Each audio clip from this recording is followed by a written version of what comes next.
Why don't we blow the system up? I mean, obviously we can't just turn off the spigot on the system we have and then say, hey, everyone in the world should get this new vaccine we haven't given to anyone yet. But there must be some way that we grow vaccines mostly in eggs, the way we did in 1947. In order to make the transition from getting out of the tried and true egg growing, which we know gives us results that can be, beneficial. I mean, we've done well with that, to something that has to be much better. You have to prove that this works. And then you've got to go through all of the clinical trials, phase 1s, phase 2s, phase 3, and then show that this particular product is going to be good over a period of years.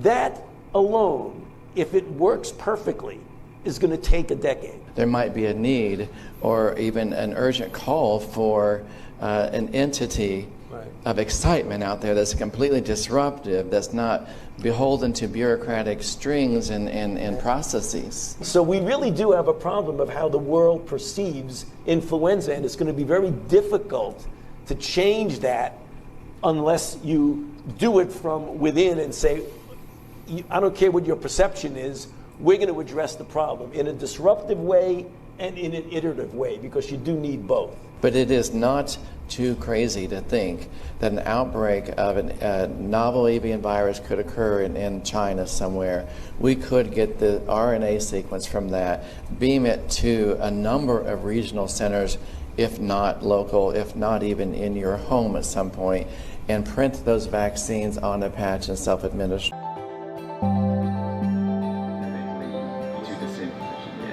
We take two things from the patient. First, we take a three-dimensional X-ray, and we extract the three-dimensional data out of that so we can make a perfectly shaped puzzle piece. And then we also take a sample of fat tissue from the patient so that we can extract the stem cells out of those. And we use those stem cells with this three-dimensional scaffold that we fabricate, and after 3 weeks, we have a piece of living bone that's ready for implantation.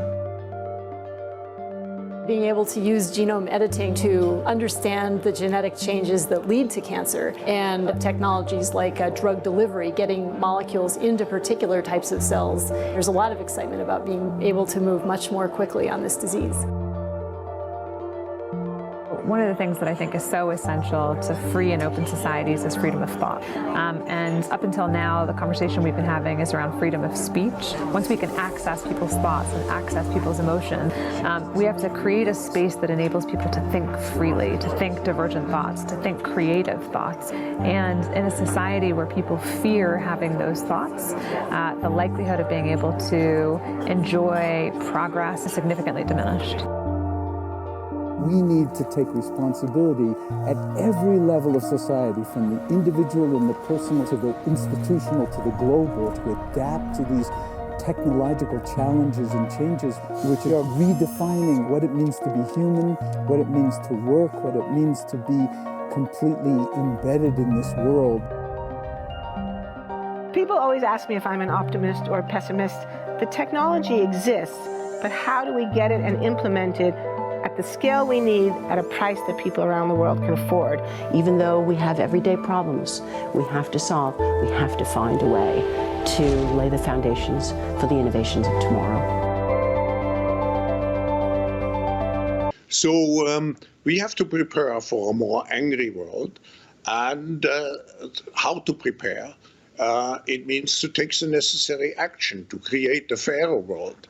To see that we provide everybody with decent access to the health system, that we make sure that those people who are really left behind, and I'm not speaking only on national levels, I'm speaking also internationally. If I see now the tragedy in some of the emerging countries like South Africa, like some countries in East Asia, I think it's all, I don't have too many remedies.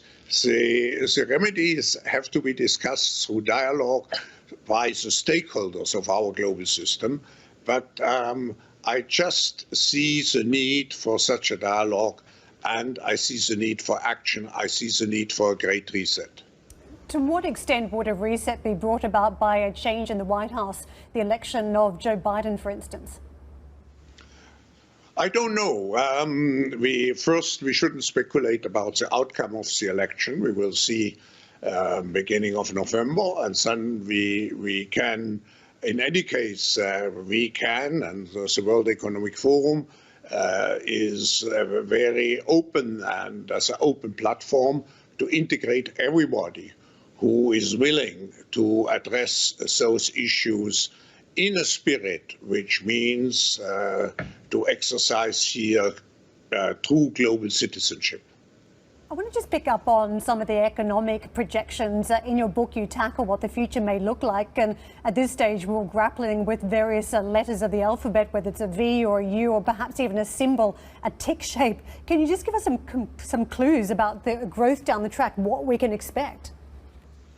First, if we look at it at the national or global level, at the macroeconomic level, one of the things we address very much in the book and we are concerned is the increased debt level. We spend about 10 trillion worldwide to deal with the short-term negative effects of the pandemics.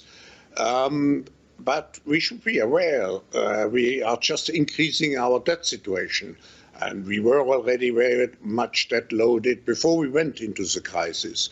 So how to get at the end out of this debt situation is still a big question mark. Second, we know that there's quite some impact on different industries. We know that certainly the health industry, the digital industry will go out of this crisis strengthened. But we know that many industries which rely particularly on physical interaction will have difficulties to survive. Finally, I just would add, I think this is an opportunity again to find solutions which are beneficial for the next generation. So why not to tie government aid to the green economy which we have to create? Why not to make sure that we revolutionize, digitalize particularly our educational system? So we are here, when we talk about the Great Reset, to talk also about innovation. How can we do things differently from what we used to do?